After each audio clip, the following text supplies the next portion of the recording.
Assalamualaikum warahmatullahi wabarakatuh. Jumpa kembali di channel Sunyi Sepi.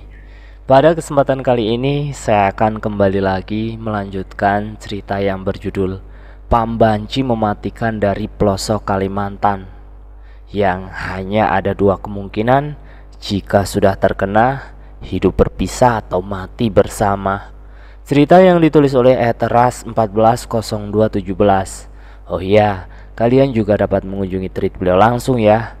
Link nanti akan Mimin sediakan di kolom deskripsi. Yuk, daripada kita lama-lama, langsung saja kita masuk ke dalam ceritanya. Saat Kristi akan menutup pintu kembali, Jamil langsung mendorongnya sampai Kristi terjatuh ke lantai. "Aku sudah sangat lama menunggu saat-saat seperti ini," ujarnya langsung melepaskan celana di depan Kristi yang berusaha untuk berlari ke arah kamarnya. Jamil menarik keras rambut Kristi sampai perempuan itu menangis menahan sakit.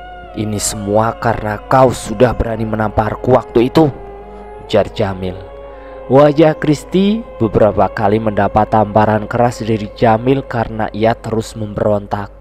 Dan untungnya tangan Kristi berhasil meraih wadah sampah jarum suntik dan menusukkannya ke pinggang Jamil sampai laki-laki itu mengerang. "Dasar wanita sialan!" bentak Jamil berusaha mencabuti jarum-jarum yang menempel di punggungnya. Sementara itu Kristi langsung berlari ke arah kamar dan mengunci pintu rapat-rapat, lalu mengganjalnya dengan keranjang dan juga meja. Kristi gemetar. Ia menangis terseduh-seduh saat pintu kamar mulai digebrak-gebrak oleh Jamil. Pertahanan Kristi hampir jebol andai ia tak mendengar suara teriakan dari Ivan. Ivan terlibat baku hantam dengan Jamil sampai akhirnya Jamil pun lari tunggang langgang ketika Ivan mengancamnya akan melaporkan masalah itu kepada polisi. Ivan memeluk Kristi yang masih ketakutan. "Maaf," ucap Ivan. Setelah kejadian malam itu Jamil sudah tak pernah kelihatan lagi. Dan 2 hari setelahnya Ivan meminta Pak Muslim untuk tinggal bersama mereka dan menempati kamar yang kosong di rumah tersebut. Tentunya setelah meminta izin dari Pak Kades. "Aku gak suka kamu ngerjain itu," bentak Kristi setengah teriak, membuat Pak Muslim yang saat itu sedang beristirahat di dalam kamarnya kaget. "Tapi kenapa? Bukannya selama ini kamu selalu mendukung apapun yang aku lakukan?" balas Ivan. "Itu dulu, tidak untuk sekarang." Pertengkaran keduanya membuat Pak Muslim tak tahan dan langsung keluar dari kamarnya. Pak Muslim mengambil gelas kopi dan membuat segelas kopi hitam lalu duduk di pelataran. Ia mendengarkan dengan seksama apa yang diperdebatkan pasangan itu. Sampai akhirnya Ivan keluar dan duduk di kursinya. Sementara Kristi langsung melemparkan bantal dan selimut keluar. Dada Ivan terasa sesak. Wajah menakutkan dengan lidah bercabang panjang itu tepat berada di depan wajahnya dan menindih tubuh Ivan. Bahkan Ivan tak mampu untuk mengeluarkan suara. Untungnya di saat-saat seperti itu ada Pak Muslim yang sedang berusaha menyadarkan Ivan. Beliau menekan-nekan ibu jari kaki Ivan dengan sekuat tenaga agar Ivan bisa tersadar. Keringat dingin mengucur saat Ivan sudah tersadar. "Bapak ketindihan," ujar Pak Muslim. Ivan menarik nafas panjang. Baru kali ini ia benar-benar merasakan apa itu ketindihan. 2 hari sudah ia tidur di luar. Dan selama itu pula ia dan Kristi tak pernah bertegur sapa. "Kamu mau kemana? Hah?" tanya Ivan saat melihat Kristi dengan tas di kedua tangannya. "Aku mau pulang. Aku sudah tak menemukan kecocokan denganmu lagi. Buat apa hubungan ini diteruskan? Lebih baik kau lepaskan aku," ujar Kristi dengan nada ketus. "Kau bicara seperti orang tak punya perasaan. Kau egois," bentak Ivan benar-benar marah. "Aku egois?" Ivan tiba-tiba terjatuh. Dari hidungnya nampak mengalir darah segar. Kristi hanya melirik sekilas lalu kemudian memanggil Pak Muslim untuk membantu Ivan. Setelah Ivan dibaringkan di kasur, Pak Muslim langsung mengompresnya. Ivan demam dan suhu tubuhnya sangat panas. "Bu, sekiranya mungkin ada obat yang bisa diminumkan untuk Pak Ivan. Panas sekali tubuh ini, Bu," ujar Pak Muslim nampak khawatir. Berbeda sekali dengan raut wajah Kristi yang acuh tak acuh melihat keadaan Ivan yang seperti itu. Sampai malam hari, Ivan masih belum sadarkan diri. Wajahnya pucat dan tubuhnya menggigil. Ia meracau aneh dalam ketidaksadarannya. Pak Muslim sampai harus memanggil Pak Kades untuk memeriksakan keadaan Ivan. "Sudah lama sakitnya ini, Mus?" tanya istri Pak Kades. "Baru tadi, Bu. Bahkan sebelumnya Pak Ivan masih sehat-sehat saja kok. Masih seperti biasa. Saya juga bingung kenapa bisa sampai seperti ini, Bu," jawab Pak Muslim. "Memangnya Pak Ivan ini ada riwayat sakit apa, Bu?" tanya Pak Kades pada Kristi. "Saya tak tahu dan tak mau tahu tentang dia," jawab Kristi dengan singkat. Pak Kades dan istrinya saling tatap. Dari raut wajah keduanya nampak sekali kebingungan dengan jawaban Kristi yang terdengar aneh. Padahal semasa awal-awal datang ke desa tersebut, keduanya terlihat sangat romantis. "Seperti orang terkena pambanci," bisik istri Pak Kades pada suaminya. "Maaf sebelumnya, tapi kalau kami boleh tahu, ada masalah apa ya di antara kalian berdua ini? Karena rasanya aneh saja, kalian yang sebelumnya akur malah seperti ini sekarang," ujar Pak Kades dengan pelan. "Kalaupun memang ada masalah yang tak bisa diselesaikan, tak seharusnya ibu membiarkan Pak Ivan yang sedang sakit ini hanya diurus oleh Pak Mus.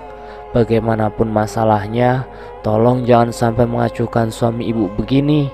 Saya lihat sakit Pak Ivan ini sangat parah, Bu." Kristi terdiam. Ia merenungkan perkataan Pak Kades. Memang benar yang dikatakan lelaki parubaya itu. Kalau dipikir-pikir, Ivan memang tak pernah melakukan kesalahan yang fatal terhadap Kristi. Tapi entah kenapa Kristi begitu sangat membenci suaminya itu sekarang. Jangankan untuk mengobrol, melirik saja Kristi rasanya sudah mau muntah. Ia benar-benar sangat benci dan jijik pada Ivan. "Coba Mus, kamu panggilkan kakek Udin, minta tolong periksakan sakit apa mantri kita ini. Siapa tahu kapuhunan. Kapuhunan itu banyak sebabnya.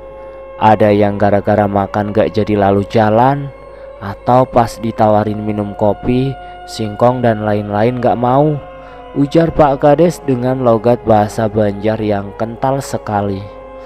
"Oh iya, beliau ini kemarin ada jalan-jalan ke belakang situ mencari tongkat untuk jemuran. Kata saya kan minta izin dengan penunggu. Tapi sepertinya beliau ini tidak percayaan dengan hal-hal seperti itu, Pak," kata Pak Muslim.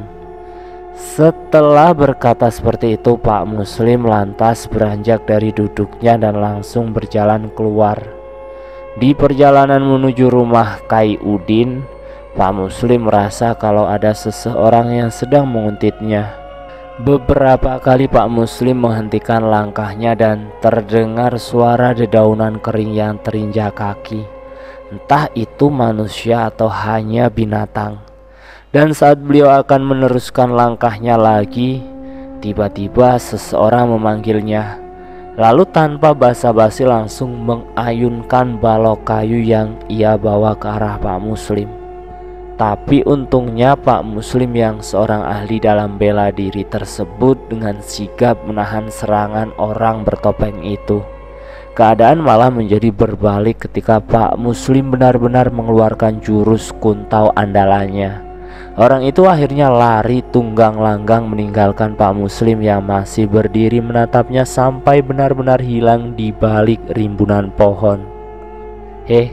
Tak tahu rupanya dia kalau aku ini juara kuntau sedari dulu, gumam Pak Muslim sebelum melanjutkan langkahnya. Pak Acil, panggil Pak Muslim saat berada di depan pintu rumah. Tidak lama kemudian pintu yang sudah mulai lapuk itu dibukakan oleh seorang kakek dengan memegang kipas di tangannya. "Kenapa malam-malam ke rumahku?" tanya Kai Udin. Anu pak mantri kita sakit, tubuhnya panas dan meracau tak karuan. Sama Pak Kades, saya disuruh kemari untuk meminta bantuan Pak Acil. Dan mungkin saja Pak Mantri kita itu kapuhunan, jawab Pak Muslim. Aduh, inilah susahnya kalau ada orang baru masuk ke desa dan tak tahu menau tentang aturan yang mereka pikir aneh untuk dipatuhi. Ya begini jadinya, dia yang sakit, kita yang repot, ujar Kai Udin. Lah terus gimana Pak Acil? Pak Acil mau nggak mengobati mantri itu? Tanya Pak Muslim.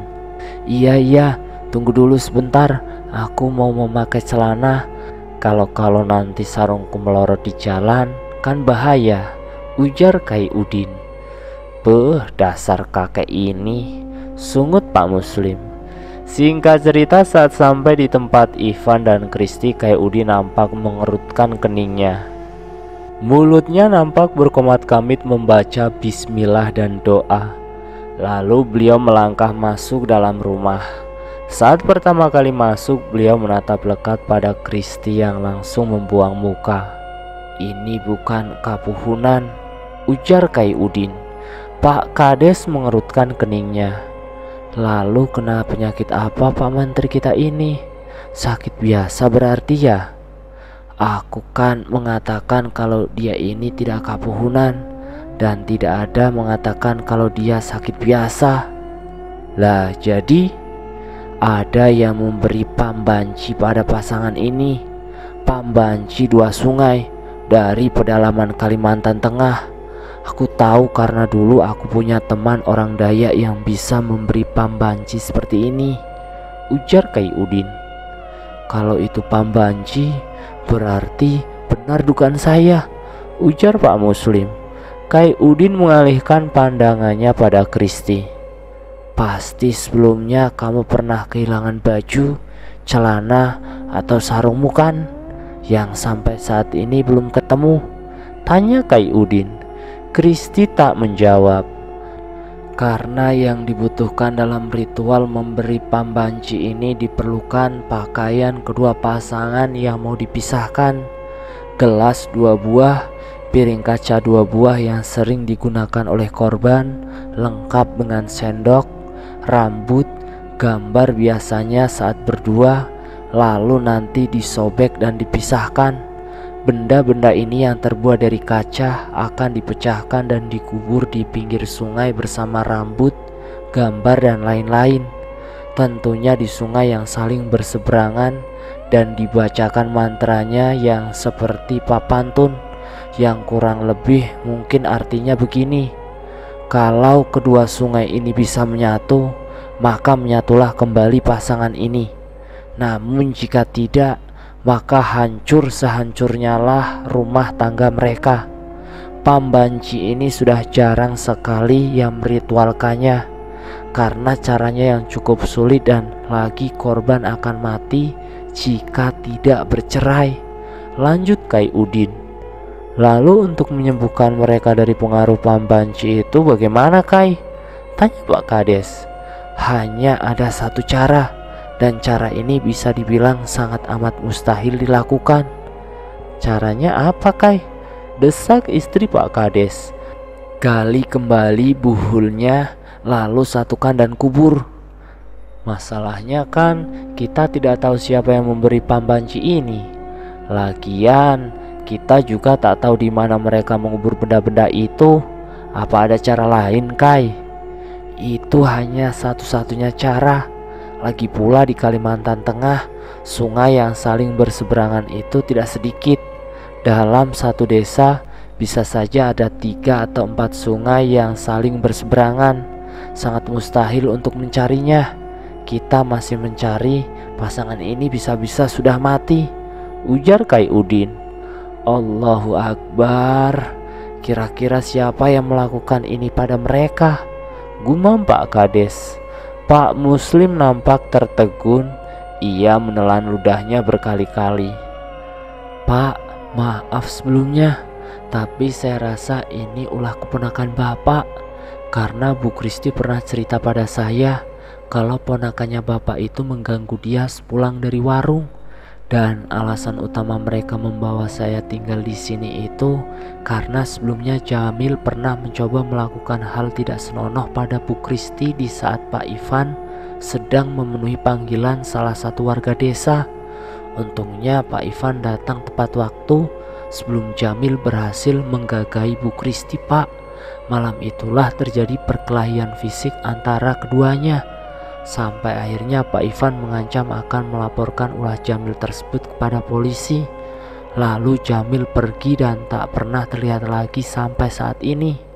Semenjak itulah mereka mengajak saya kemari, Pak, dan meminta saya untuk merahasiakan kasus pelecehan ini pada orang lain, termasuk Bapak. Kasihan, Pak, mereka ini orang baik. Walau saya dan mereka berbeda agama, tapi mereka tak pernah sekalipun memasak daging babi di dapurnya. Demi menghargai saya, Pak, mereka rela memasak di dekat pohon sana itu, cerita Pak Muslim. Pak Kades nampak sangat geram.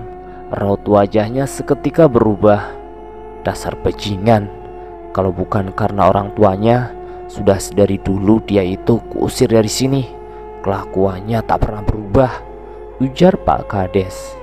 Tapi sejak kapan pula si Jamil punya kenalan orang Kalimantan Tengah? Tanya istri Pak Kades. Kamu lupa si Jurai itu orang mana? Tanya Pak Kades pada istrinya. Jurai adalah salah satu teman Jamil yang berasal dari Kalimantan Tengah.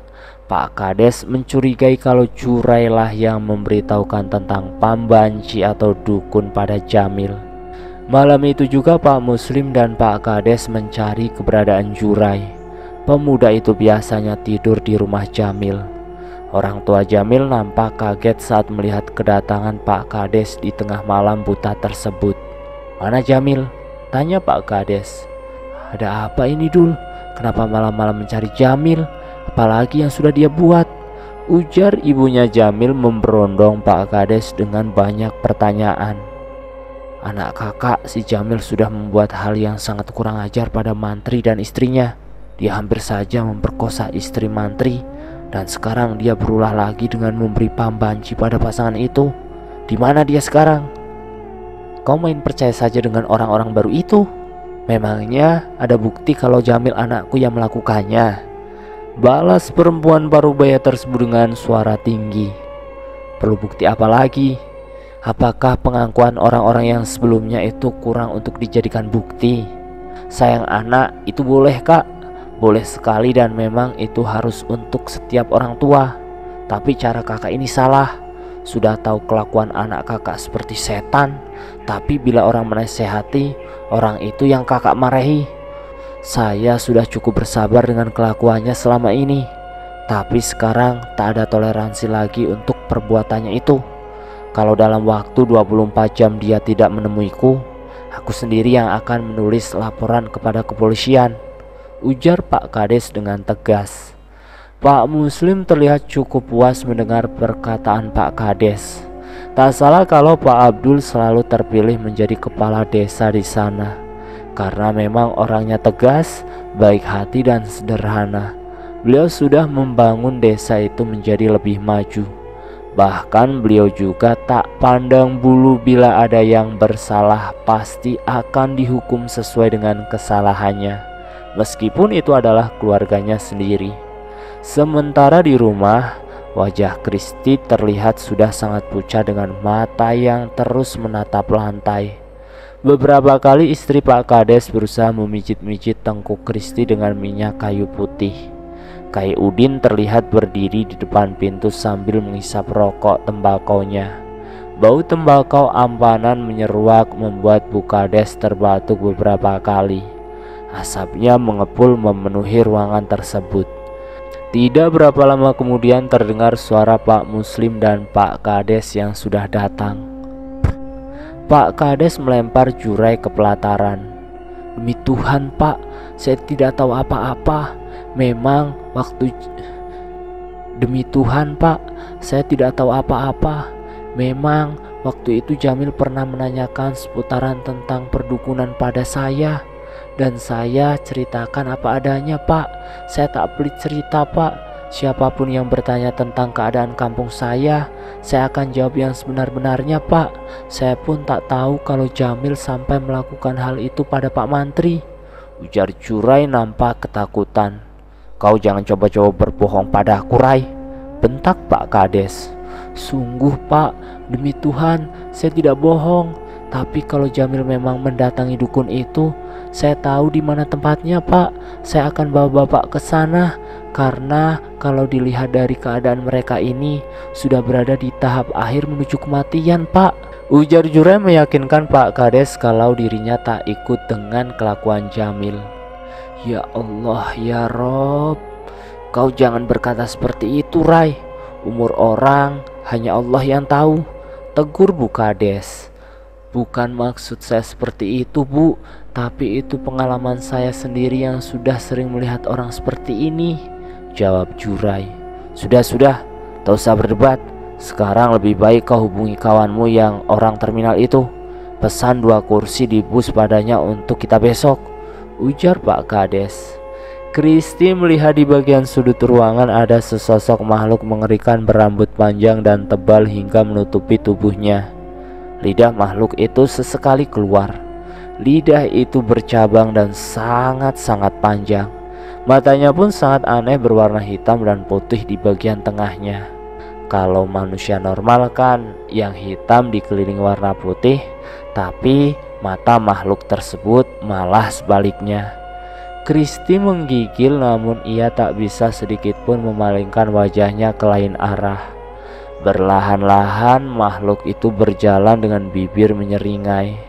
Saat makhluk itu sudah dekat, Kristi bisa melihat dengan jelas kuku kaki makhluk tersebut rupanya sangat panjang dan menghitam.